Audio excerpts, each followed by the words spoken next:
आर्थिक सर्वेक्षण 2023-24। ठीक है। आर्थिक सर्वेक्षण क्या होता है, लिख सकते हैं। आर्थिक सर्वेक्षण को तैयार करने का आधार क्या होता है, लिखिएगा। यह विगत वित्तीय वर्ष विगत वित्तीय वर्ष की आय और व्यय की समीक्षा के आधार पर तैयार किया जाता है।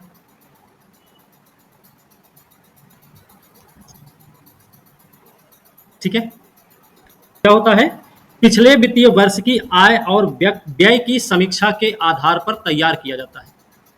इसमें क्या होता है, इसके माध्यम से सरकार क्या बताती है, देश की वित्तीय देश की अर्थव्यवस्था की वित्तीय स्थिति के बारे में जानकारी देती है सरकार।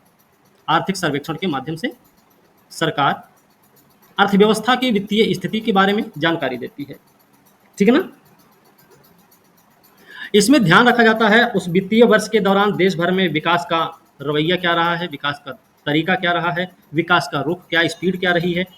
विभिन्न क्षेत्रों से जो आय व्यय का मामला है वो सरकार की योजनाओं के क्रियान्वयन की समीक्षा। इसमें क्या क्या शामिल होता है आर्थिक सर्वेक्षण में,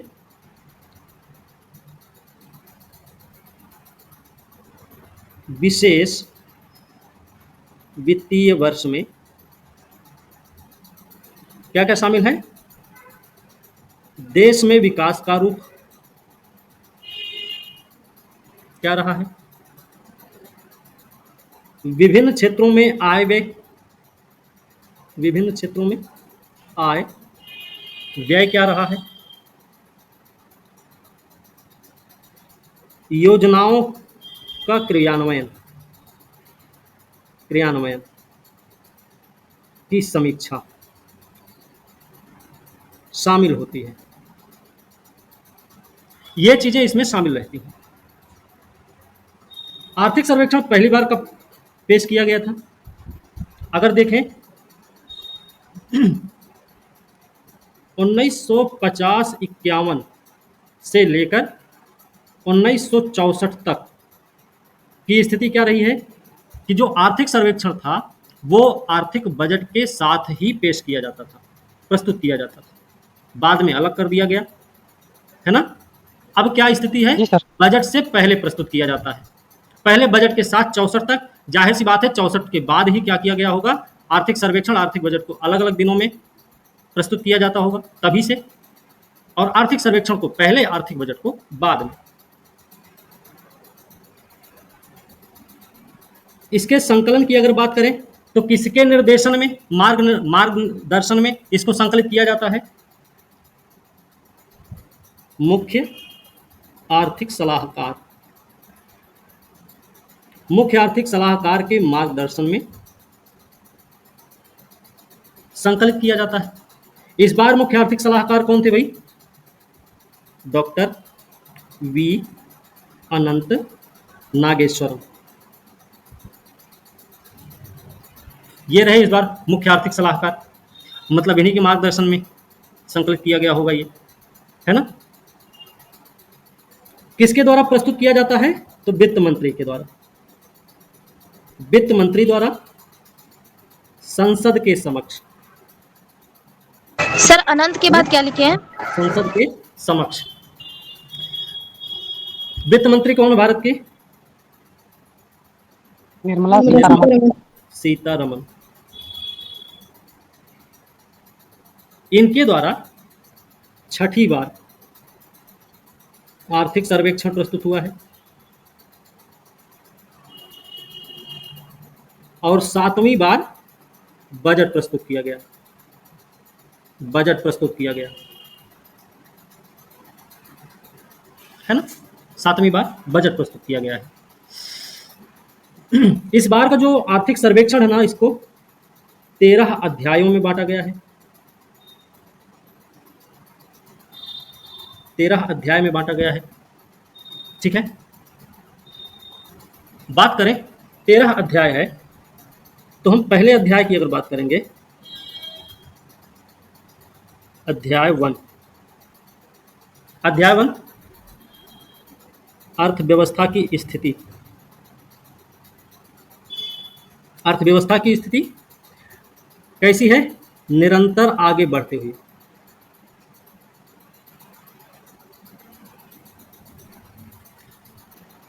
महामारी के प्रति जो भारत की नपी तुली प्रतिक्रिया रही है आर्थिक मोर्चे पर, महामारी के प्रति भारत की जो एक प्रतिक्रिया रही है नपी तुली या कैलिब्रेटेड, किसके मोर्चे पर? आर्थिक मोर्चे पर। उसमें कुछ 3 प्रमुख घटक शामिल हैं।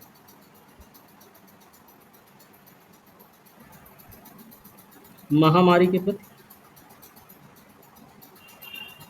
आर्थिक मोर्चे पर भारत की नपी तुली प्रतिक्रिया है ना, के 3 प्रमुख घटक कौन कौन से हैं? पहला तो है बुनियादी ढांचे में सार्वजनिक व्यय पर ध्यान केंद्रित करना। व्यय पर ध्यान केंद्रित करना, ठीक है, पहला ये घटक। क्या लिखे हैं? इसको आप एक और नाम दे सकते हैं, कैलिब्रेटेड। कैलिब्रेटेड। अच्छा, बुनियादी ढांचे में जो सार्वजनिक व्यय पर ध्यान केंद्रित किया गया, इसमें विशेष रूप से देखा जाए तो नौकरियों और औद्योगिक उत्पादन की मजबूत मांग पैदा करके अर्थव्यवस्था को उसने बचाए रखा। साथ ही साथ निजी निवेश की धीमी फिर भी जोरदार प्रतिक्रिया को बढ़ावा दिया गया। मतलब जो महामारी के आर्थिक मोर्चे पर भारत की नपी तुली प्रतिक्रिया रही है, उसका जो पहला घटक है बुनियादी ढांचे में सार्वजनिक व्यय पर ध्यान केंद्रित करना, तो इसने नौकरी के साथ साथ औद्योगिक उत्पादन की मजबूत मांग पैदा करके अर्थव्यवस्था को बचाए रखा। साथ ही निजी निवेश की धीमी ही सही लेकिन जोरदार प्रतिक्रिया को बढ़ावा दिया गया। पहली चीज हो गई। दूसरा घटक कौन सा है इसका दूसरा घटक अगर देखें तो प्रतिकूलताओं के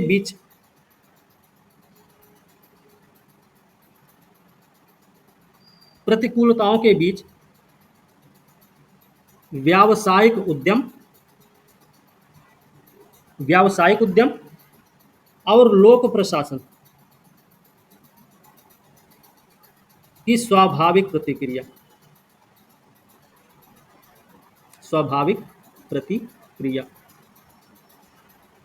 ये दूसरा घटक है। तीसरा है आत्मनिर्भर भारत अभियान। आत्मनिर्भर भारत अभियान, तो इसके तहत अर्थव्यवस्था के विभिन्न क्षेत्रों से लेकर आबादी के विभिन्न वर्गों को लक्षित किया गया, उनको राहत दी गई और संरचनात्मक सुधार भी किए गए।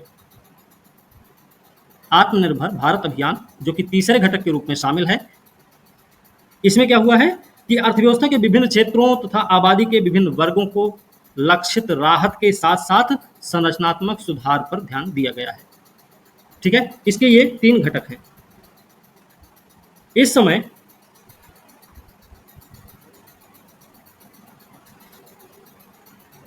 जीडीपी वृद्धि का अनुमान क्या है 2024-25 में? क्या अनुमान भाई? 6.5 से 7% के बीच में जीडीपी। और ये कौन सी जीडीपी है? वास्तविक जीडीपी। वास्तविक जीडीपी वृद्धि का अनुमान 24-25 में क्या लगाया गया? 6.5 से 7% के बीच में। अच्छा, आप अगर देखेंगे ना, आप लोग अगर देखेंगे 2000 जीडीपी, वास्तविक जीडीपी की वृद्धि की बात कर रहे हैं, यही मतलब जीडीपी की ही बात कर रहे हैं, जीडीपी वृद्धि की बात कर रहे हैं। 2020-21 से लेकर 2024-25 तक जीडीपी वृद्धि का अनुमान अगर लगाया जाए तो 2020-21 में जहां पर -5.8% जीडीपी की वृद्धि थी, 2024-25 में कितनी हो गई है? 6.5 से 7% अनुमानता है। एक चीज और याद रखना, 2020-21 से लेकर 24-25 तक क्रमिक वृद्धि नहीं हुई है, लेकिन वृद्धि हुई है ना? क्रमिक वृद्धि नहीं हुई है, मतलब लगातार वृद्धि ही नहीं होती गई है, लेकिन वृद्धि रही है। अब इसका क्या मतलब होगा? ये यार 2020 के मुकाबले जीडीपी में वृद्धि रही है, लेकिन लगातार वृद्धि नहीं देखी गई है ना? लगातार वृद्धि नहीं देखी गई, लेकिन वृद्धि जरूर रही है ना? पॉजिटिव रहा है। नहीं सर। देखिए 2024 में जीवीए सकल मूल्य वर्धित कितना था? 7.2%। ठीक है, किस पे रहा है ये? आपूर्ति मूल्य पर या चालू मूल्य पर बोल सकते हैं इसको। चालू मूल्य पर 2024 में सकल मूल्य वर्धित 7.2% रहा। आधार क्या है? 2011-12 के मूल्य पर, 2011-12 के मूल्य पर, या 2011-12 को ही आधार माना गया है। ठीक है, अगर हम इसी को 2024 में ही बात करें, जीवीए सॉरी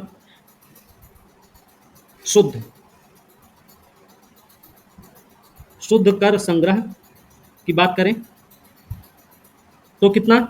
19.1% की वृद्धि हुई है। ठीक है, स्थिर मूल्य पर भी, स्थिर मूल्य पर, मतलब स्थिर मूल्य पर 2024 में जो शुद्ध कर संग्रह रहा है, 2024 में 19.1% की वृद्धि देखी गई। ठीक है, 2024 में चालू खाता घाटा कितना रहा है? कितना रहा है? 0.7%। यही अगर 2023 में देखा जाए तो कितना था? 2% था। 2023 में जो 2% चालू खाता घाटा था, वो 2024 में आकर 0.7% रह गया, मतलब नाम मात्र, ये बोल सकते हैं 2023 के मुकाबले। ठीक है जी सर। ठीक है, 2024 में ही सकल कर राजस्व में देखा जाए तो 13.4% वृद्धि का अनुमान है। 2024 में सकल कर राजस्व में 13.4% की वृद्धि का अनुमान लगाया गया है। इसमें भी अगर देखा जाए तो डायरेक्ट टैक्स, प्रत्यक्ष कर का कितना हिस्सा है? 55%। और इनडायरेक्ट टैक्स का कितना हिस्सा है? इनडायरेक्ट टैक्स भाई अप्रत्यक्ष कर है, इसका हिस्सा कितना होगा फिर? 45%। ठीक है, एक चीज और लिख लीजिएगा,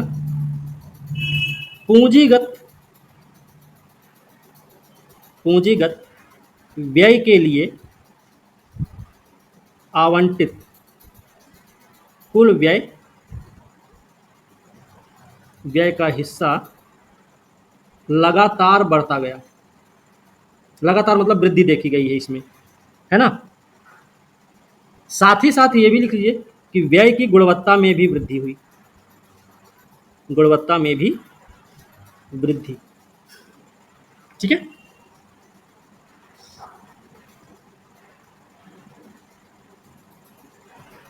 हो गया। कैग की एक रिपोर्ट आई थी राज्यों पर आधारित। कैग की एक रिपोर्ट राज्यों पर आधारित आई थी। उसमें जो कैग की रिपोर्ट, इन्होंने क्या बताया? 23 राज्यों का इन्होंने एक डाटा इकट्ठा किया, अनुमान लगाया, और उसमें इन्होंने बताया जो राजकोषीय घाटा था, इन्होंने क्या बताया है कि मतलब 23 राज्यों की रिपोर्ट में उन्होंने बताया कि जो राजकोषीय घाटा है वो कितना रहा है? 2.8%। अध्याय 2, मौद्रिक प्रबंधन,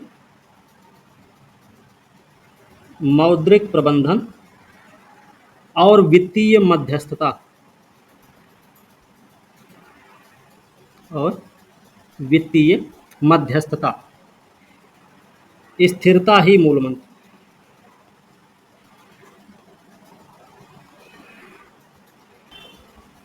इसके तहत भारतीय अर्थव्यवस्था के जो वित्तीय और बैंकिंग क्षेत्र हैं वो भू राजनीतिक चुनौतियों का सामना कर रहे हैं।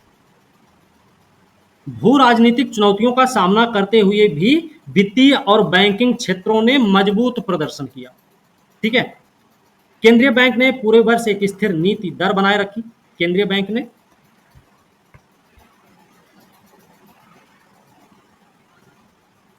बैंक ने पूरे वर्ष एक स्थिर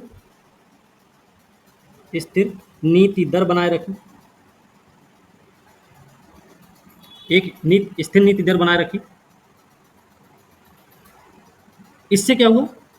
इसमें इन्होंने समग्र मुद्रास्फीति दर को नियंत्रण में रखा। ठीक है, समग्र मुद्रास्फीति दर को नियंत्रण में रखा है। ओके, एक समिति है मौद्रिक नीति समिति। मौद्रिक नीति समिति इसने क्या किया? मौद्रिक नीति समिति ने, इसको बोलते हैं एमपीसी। वित्त वर्ष 2024 के लिए 2024 में पॉलिसी रेपो रेट कितने पर यथावत रखा है? 6.5% पर यथावत। ये ध्यान रखने की जरूरत है। इस दौर में इसी मौद्रिक नीति समिति की ही रिपोर्ट है जिसमें यह भी बताया गया है कि विकास की गति तेज भी रही है, उसके साथ साथ महंगाई दर को भी धीरे धीरे लक्ष्य के अनुरूप किया गया है। एससीबी क्या है? अनुसूचित वाणिज्यिक बैंक। अनुसूचित वाणिज्यिक बैंकों का कर्ज वितरण, अनुसूचित वाणिज्यिक बैंकों का कर्ज वितरण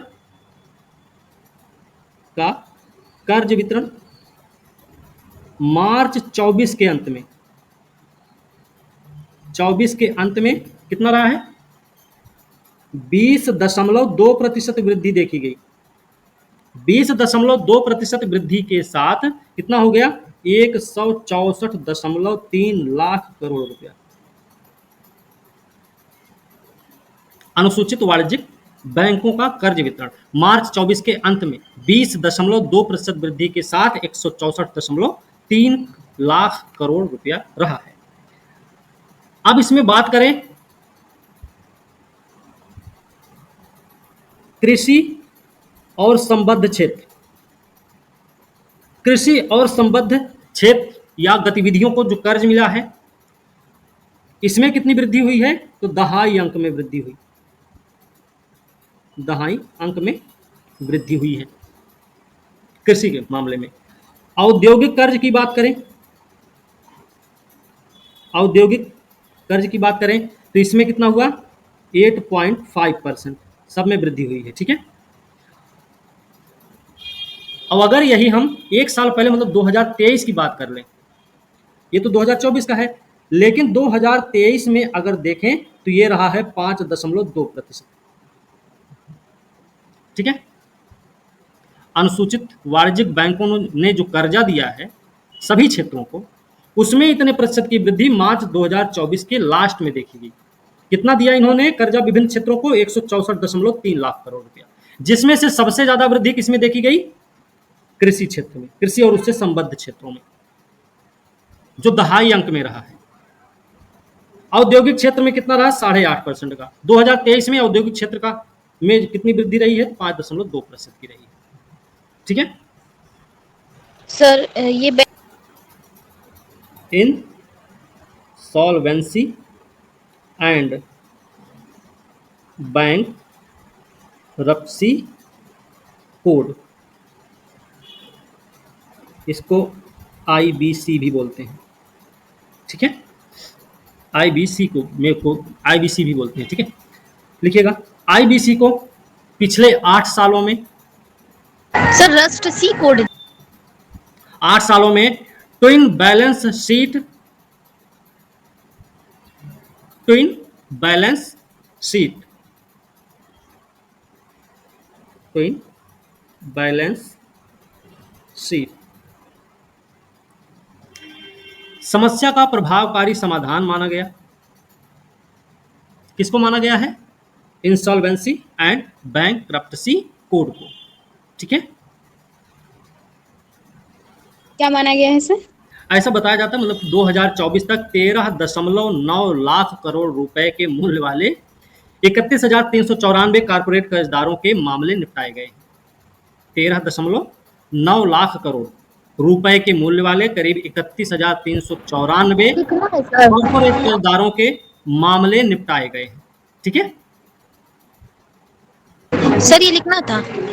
अरे नहीं भाई, लिख लीजिए तो। प्राथमिक पूंजी बाजार,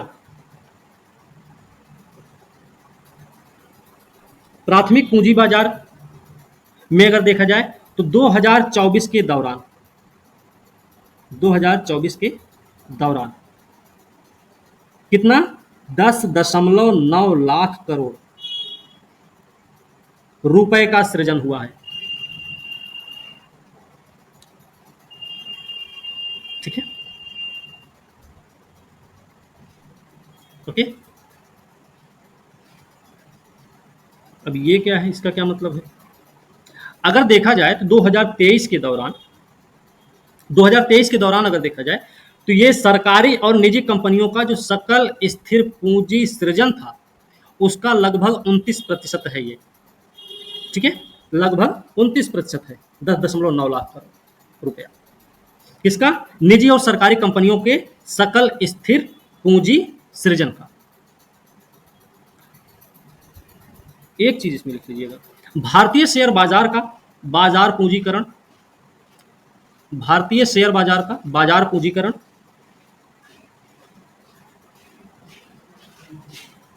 बाजार पूंजीकरण जीडीपी अनुपात बढ़कर, जीडीपी अनुपात बढ़कर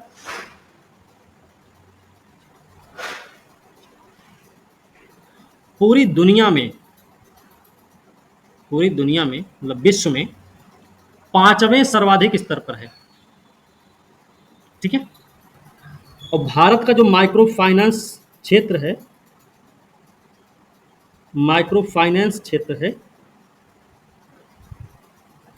दूसरे नंबर पे है पूरे विश्व में, दूसरे स्थान पर। तो पहले पर कौन है भाई? पहले पर है चीन, ठीक है, ठीक है। अध्याय 3 देखेंगे हम।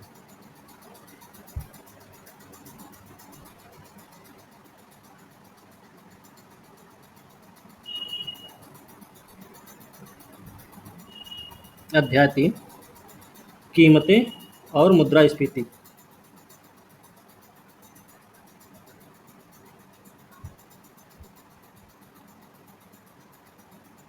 और मुद्रास्फीति है ना, नियंत्रण में,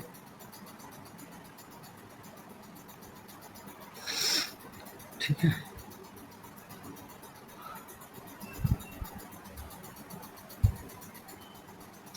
अभी जो महंगाई दर है ना, खुदरा महंगाई दर है, वो जितने पर था उतने पर ही बरकरार रखा गया। उसके पीछे का कारण रहा है जो केंद्र सरकार द्वारा चलाए गए नीतिगत कदम रहे हैं, और आरबीआई का जो मूल्य स्थिरता संबंधी उपाय रहे हैं।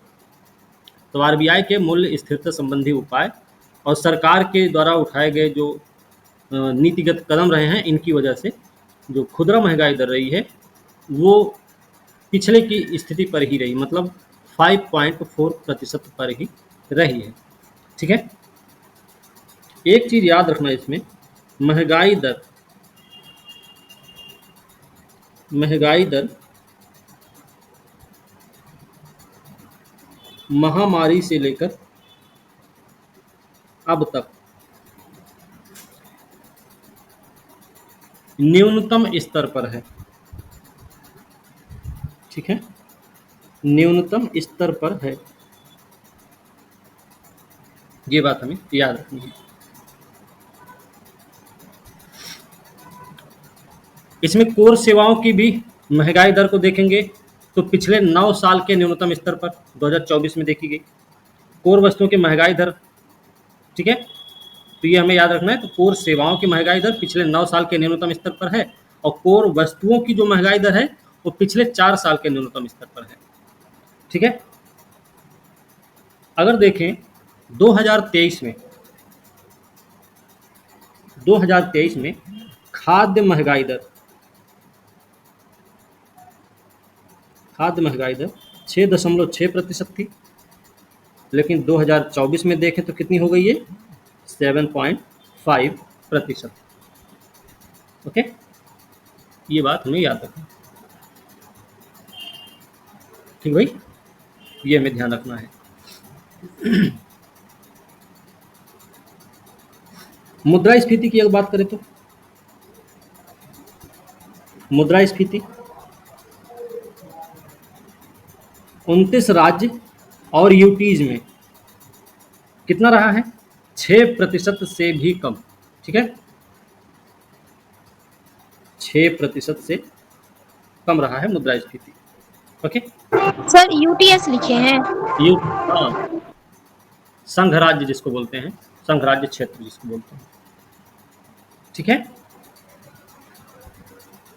ये हमें याद रखना है। ठीक है,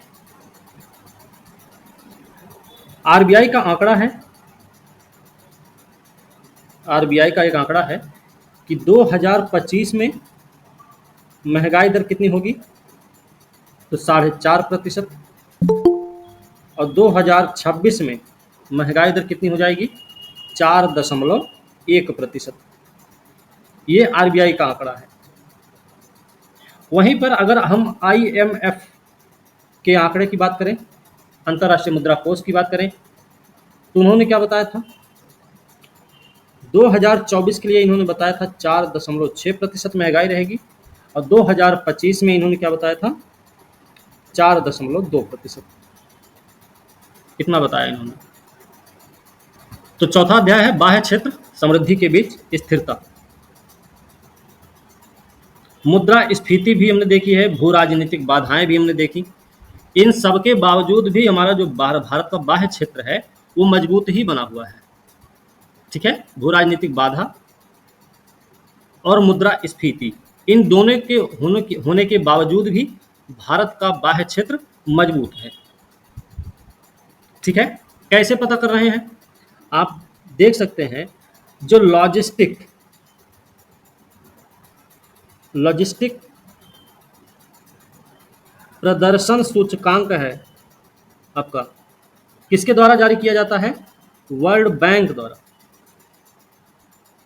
भारत की स्थिति अगर देखें तो ये 6 पायदान का सुधार किया, 6 पायदान का सुधार हुआ भारत की स्थिति में। लॉजिस्टिक प्रदर्शन सूचकांक विश्व बैंक द्वारा जारी किया जाता है, जिसमें भारत की स्थिति में 6 पायदान का सुधार हुआ है। 2018 में क्या रहा है भारत का पायदान? भारत का कौन सा रैंक रहा है? तो 2018 में भारत रहा 44वें स्थान पर। 2023 में अगर देखेंगे तो ये 38वें पायदान पर पहुंचा है। ठीक है, 38वें स्थान पर आ गया। ओके,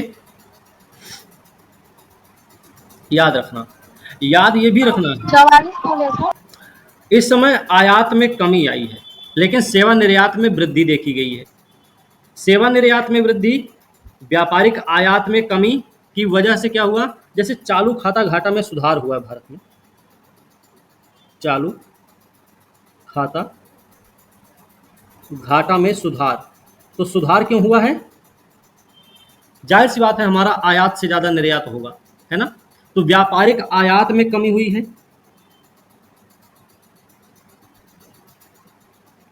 व्यापारिक आयात में कमी और सेवा निर्यात में वृद्धि, इसकी वजह से चालू खाता घाटा में सुधार हुआ है। अब कितना है चालू खाता घाटा? 2024 हमने शुरुआत में ही पढ़ा था, 2024 में कितना है चालू खाता घाटा हमारा? 0.7%। पिछले वाले में 2% था, है ना? पिछले वाले में 2% चालू खाता घाटा था, 2024 में 0.7% रह गया है। यही नहीं, से वस्तु और सेवा के निर्यात में हिस्सेदारी भी बढ़ी है। वस्तु सेवा निर्यात में हिस्सेदारी भी बढ़ी है भारत की, ये भी ध्यान रखना है। इसमें क्या सुधार आया है? अगर हम 2016 से 20 तक का आंकड़ा देखते हैं तो हमारी जो हिस्सेदारी रही है एवरेज औसतन के तौर पे 1.7% थी। यही 2024 में जब देखा जाएगा तो इसकी हिस्सेदारी होगी एवरेज के हिसाब से 1.8%। अकेले 2024 में 1.8% है। ठीक है, ये सुधार देखा गया। ठीक भाई। और पैसे के रूप में देखें तो 341.1 बिलियन डॉलर कितना रहा है सेवा निर्यात हमारा? एक मिनट, ये जो आंकड़ा है ये वस्तु निर्यात का है, वस्तु निर्यात का है। ठीक है, सेवा निर्यात का जब देखेंगे, जब सेवा निर्यात का देखेंगे 2024 में 4.9% की वृद्धि हुई। टोटल कितनी कमाई हुई है? 341.1 बिलियन डॉलर। 4.9% की वृद्धि के साथ सेवा निर्यात हमने कितना किया है? 341.1 बिलियन डॉलर के बराबर। आप सबको ये भी पता होगा भारत सबसे बड़ा धन प्रेषण प्राप्त करने वाला देश है। विदेशों से सबसे अधिक धन प्रेषण प्राप्तकर्ता देश, ठीक है ना? प्राप्तकर्ता देश कौन है? तो भारत ही है। सर धन प्रेषण का मतलब क्या हुआ? कितना? सर किस लिए भेजते हैं पैसे? तो कितना है 2023 में? 120 बिलियन डॉलर की सीमा को पार कर दिया। ठीक है, सबसे बड़ा धन प्रेषण प्राप्त करने वाला देश है।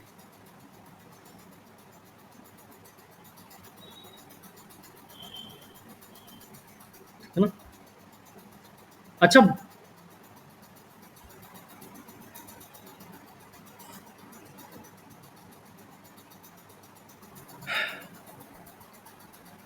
दो 2024 में एफपीआई, ठीक है, क्या होता तो एफपीआई प्रवाह मतलब ऐसे मतलब समझे कि 2024 में निवल एफपीआई प्रवाह कितना रहा है? 44.1 बिलियन डॉलर। अब अगर देखें तो ये 2015 के बाद सबसे ऊंचा है। 2015 के बाद उच्चतम स्तर पर है। 2015 के बाद अभी भारत किसी संस्था में शामिल हुआ है। एक संस्था है, उसका नाम है JP Morgan government bond index emerging markets. ठीक है, ठीक है। इसने क्या किया है? इसी में भारत का सॉवरेन बॉन्ड शामिल हुआ। भारत का सॉवरेन बॉन्ड शामिल हुआ तो क्या हो जाएगा इससे? इससे एक तो ये चीज है कि भविष्य में ऋण प्रवाह में वृद्धि हो सकती है, भविष्य में ऋण प्रवाह में वृद्धि,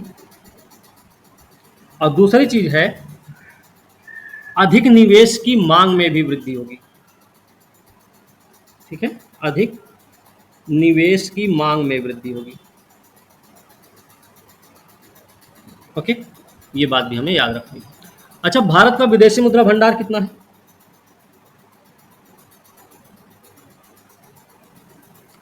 विदेशी मुद्रा भंडार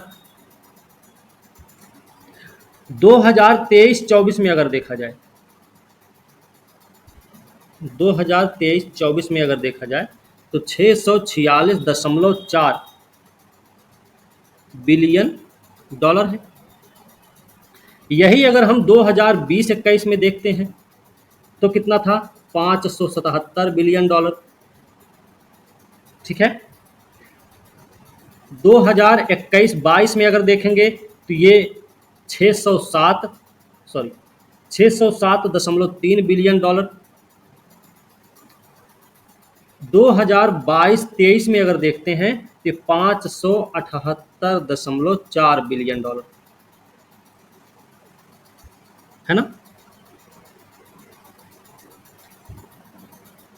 तो एक चीज हमें ये पता हुई, 2021 के मुकाबले भारत के विदेशी मुद्रा भंडार में जहां 577 बिलियन डॉलर हुआ करता था, वहीं 23-24 में 646.4 बिलियन डॉलर हो गया है। तो 20-21 के मुकाबले करीब 70 बिलियन डॉलर की वृद्धि देखी गई। ठीक है, वहीं 2021-22 के मुकाबले भी हम देख सकते हैं अच्छा खासा है। लेकिन अगर 2021-22 की तुलना 22-23 से की जाएगी तो 21-22 के परिप्रेक्ष्य में 22-23 में भारत का विदेशी मुद्रा भंडार घटा था, है ना। इसकी और इसकी अगर तुलना की जाएगी तो घटा है, 21-22 के मुकाबले 22-23 में कमी आई थी, है ना। लेकिन एक चीज और याद रखना है, विदेशी मुद्रा भंडार 23-24 में 646.4 बिलियन डॉलर का है। लेकिन अगर हम यही जून 2024 का आंकड़ा देखें, 21 जून 2024 का आंकड़ा अगर देखें, तब भारत का विदेशी मुद्रा भंडार कितना है? तो 653.7 बिलियन डॉलर के, है ना। ये बोल सकते हैं हम लोग, ठीक ना।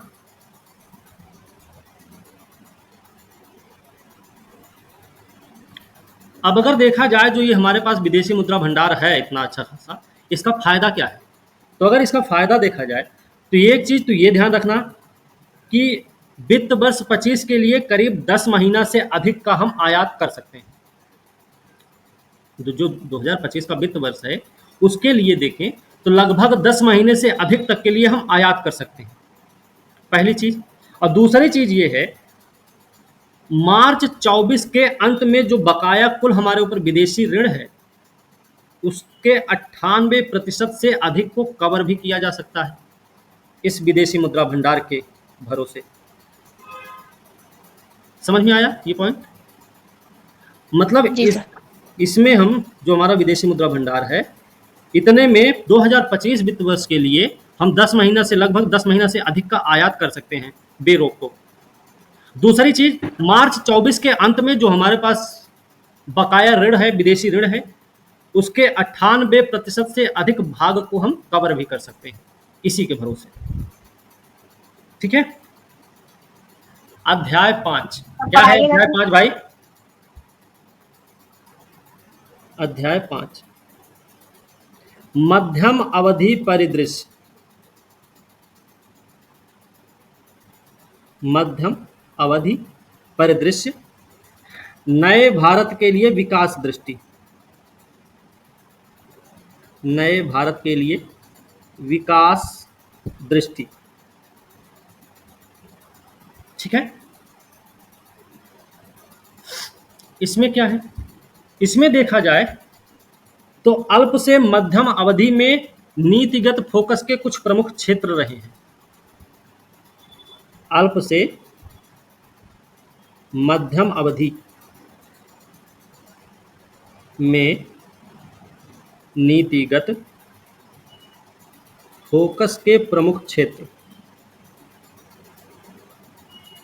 कौन कौन से रहे फोकस क्षेत्र, तो इनके नाम भी लिख लेते हैं ना। रोजगार, दक्षता निर्माण, रोजगार दक्षता निर्माण, कृषि क्षेत्र की पूर्ण क्षमता का प्रयोग,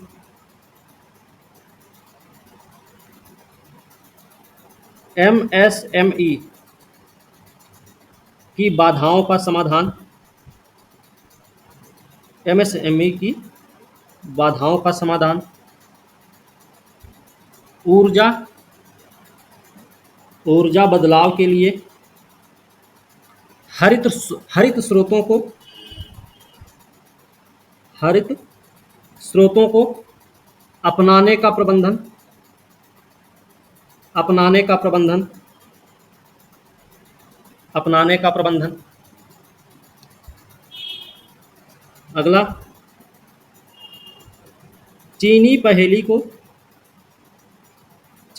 को कुशलतापूर्वक सुलझाने का प्रयास, सुलझाने का प्रयास। कॉरपोरेट बॉन्ड, बॉन्ड बाजार को मजबूत बनाना, बाजार को मजबूत बनाना, मजबूत करना लिख सकते हैं। असमानता को दूर करना, असमानता को दूर करना, और युवाओं के स्वास्थ्य की गुणवत्ता में सुधार करना, सुधार करना। नीतिगत फोकस के ये प्रमुख क्षेत्र रहे हैं। ठीक है, आप देखिए, अमृत अमृतकाल, देखिएगा, अमृतकाल बाप रे, कब से सुन रहे अमृतकाल अमृतकाल। की विकास रणनीति, की विकास रणनीति कितने क्षेत्रों पर आधारित है? 6 क्षेत्रों पर आधारित है।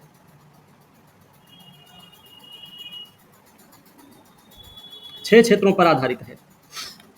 वो कौन से 6 क्षेत्र हैं भाई? निजी निवेश को प्रोत्साहन, निजी निवेश को प्रोत्साहन या बढ़ावा देना, बढ़ावा देना भी लिख सकते हैं, सरल लगेगा। ठीक है। दूसरा, एमएसएमई का विस्तार करना, एमएसएमई का विस्तार। विकास का इंजन किसको माना गया? विकास का इंजन के रूप में कृषि, तो विकास का इंजन कृषि है, इसको माना गया भाई। फिर ऊर्जा बदलाव के लिए, ऊर्जा बदलाव के लिए हरित स्रोतों को, हरित स्रोतों को अपनाने के लिए वित्त पोषण, हरित स्रोतों को अपनाने के लिए वित्त पोषण। अगला, शिक्षा रोजगार अंतराल कम करना,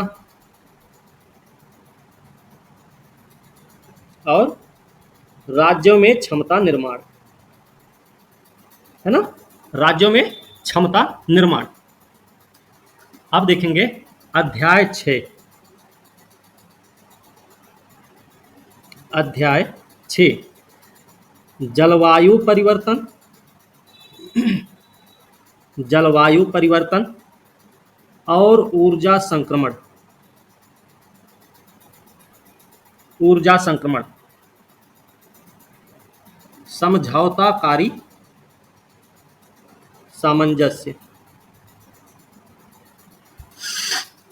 ठीक है, समझौताकारी सामंजस्य। अंतर्राष्ट्रीय वित्त निगम, अंतर्राष्ट्रीय वित्त निगम की जलवायु कार्रवाई के प्रति अंतर्राष्ट्रीय वित्त निगम की जलवायु कार्रवाई के प्रति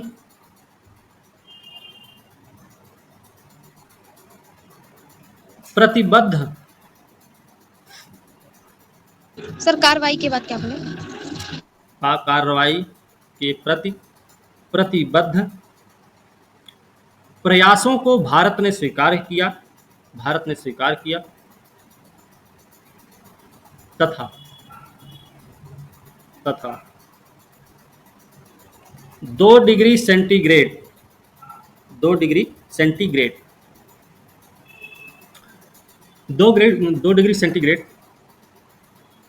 वार्मिंग की दिशा में बढ़ने वाला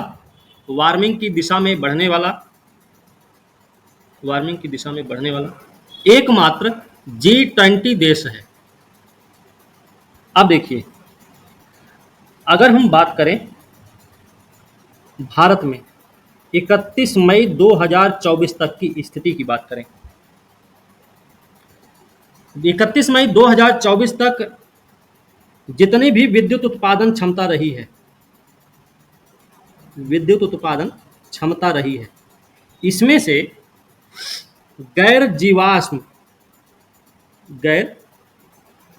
जीवाश्म स्रोतों की हिस्सेदारी कितनी रही है? हिस्सा कितना रहा है? 45.4%। ठीक है, मतलब 31 मई 2024 तक अगर मान लीजिए विद्युत उत्पादन क्षमता हमारी 100 इकाई थी, तो उसमें से 45.4 इकाई विद्युत उत्पादन क्षमता हमारी गैर जीवाश्म स्रोतों से हुई है। ठीक है, पहली चीज ये हमें याद रखना है। साथ ही साथ आप लिख लें, अपने जीडीपी की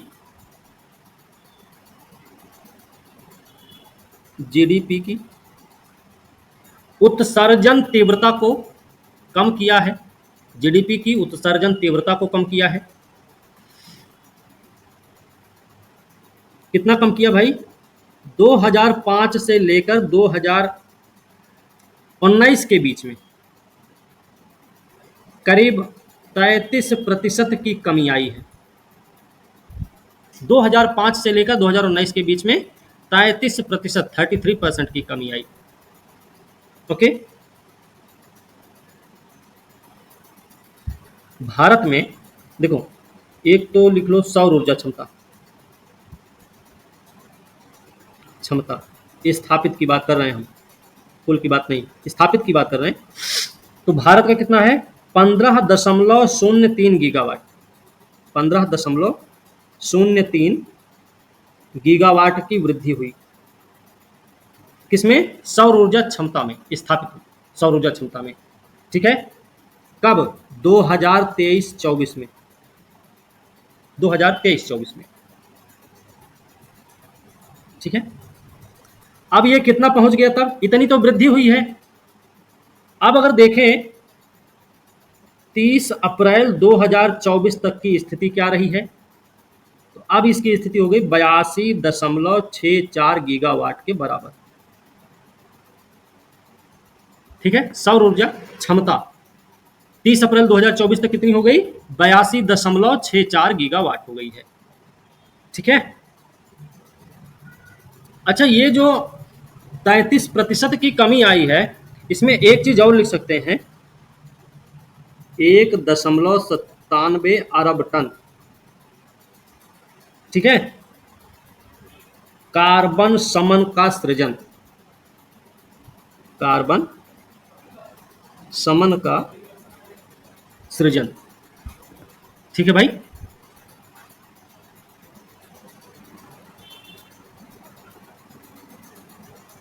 पीएम सूर्य घर योजना,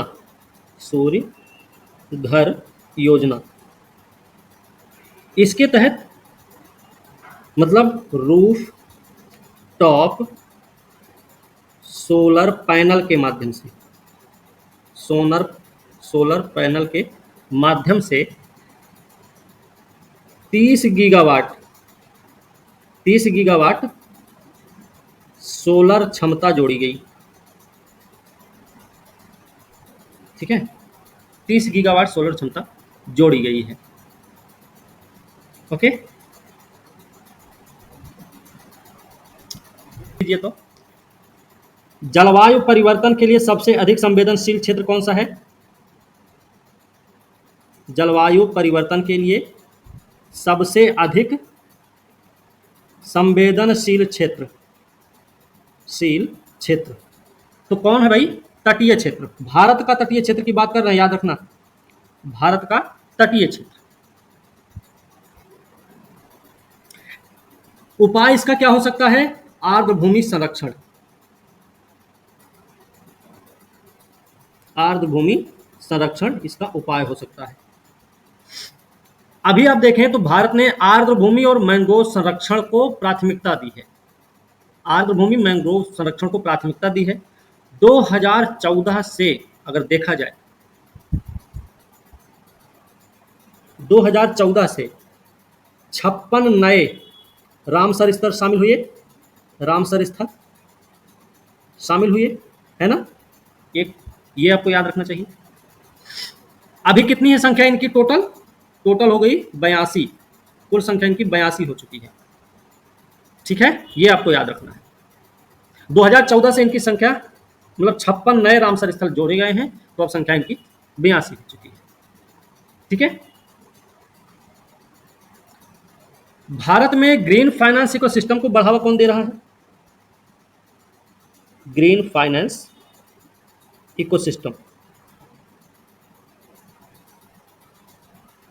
इकोसिस्टम को बढ़ावा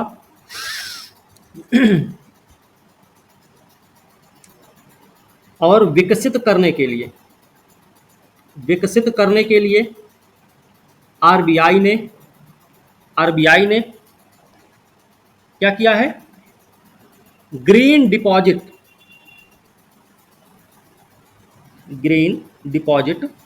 की स्वीकृति हेतु फ्रेमवर्क लागू किया।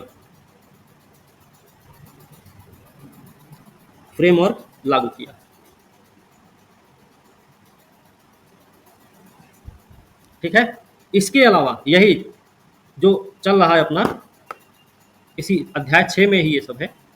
इसी में एक पॉइंट और लिख सकते हैं हम लोग, जैसे सॉवरेन ग्रीन बॉन्ड। इस क्षेत्र में सॉवरेन ग्रीन बॉन्ड का क्या योगदान है? तो सॉवरेन ग्रीन बॉन्ड ने क्या किया है? हरित परियोजनाओं के लिए संसाधन जुटाने में मदद की। हरित परियोजना के लिए संसाधन जुटाने में मदद। अभी जो मदद किया इन्होंने, जनवरी फरवरी 23 की अगर हम बात करें, तो 16,000 करोड़ रुपया इकट्ठा किया इन्होंने। 16,000 करोड़ रुपए। अगर यही चीज हम अक्टूबर दिसंबर में देखें, अक्टूबर दिसंबर 23 की बात करें तो क्या स्थिति रही है? 20,000 करोड़ रुपया इकट्ठा हुआ। ठीक है,